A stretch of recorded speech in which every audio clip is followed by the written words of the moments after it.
Will we see Stimulus 2, the sequel, back for more cash? A second plan is being drafted, apparently, and there are concerns that the first $787 billion plan wasn't enough to bolster the sagging economy. Joining us now is Democratic strategist Jamal Simmons and Republican strategist Trent Duffy. All right, Jamal, Warren Buffett said the problem is that there's a muddled message from Washington. Is Speaker Nancy Pelosi muddling the message by saying, well, yeah, that stimulus hasn't even gotten effect yet, but we already need a second one?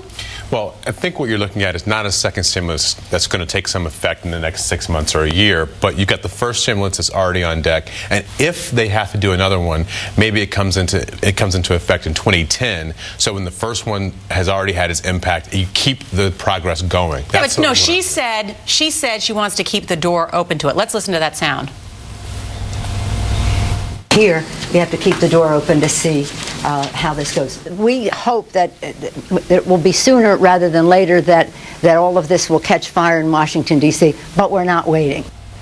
Trent, you already hear Republicans saying that I guess the first one must have been failure if you're already talking about a second one. I think that's right, and I think it's more than just a message on the economy. The market hates uncertainty more than anything else. I think that's what Warren Buffett's saying. That's what Chairman Bernanke is saying, and that really is what needs to take hold. I can't imagine that we're now talking just hours after the first stimulus bill passed on another one with no aim, with no objective other than let's spend more money. So I do think that there's not only a political risk here, but a real economic risk, and the markets reflect it, that they're not hearing a clear signal economically. And I hope Larry Summers on Friday is going to clear all this up, because they clearly need to do that. Now, today may not have been the day to have this conversation, but I do think there is a concern among some business people that if once you get past the initial impact of the original stimulus, you may find, because the economy deteriorated faster and further than people expected, that you need more money in the out years to keep the recovery going. Well, then maybe have that discussion then rather than now already talking about it before. I mean, granted, it was a question that was asked. But let's turn now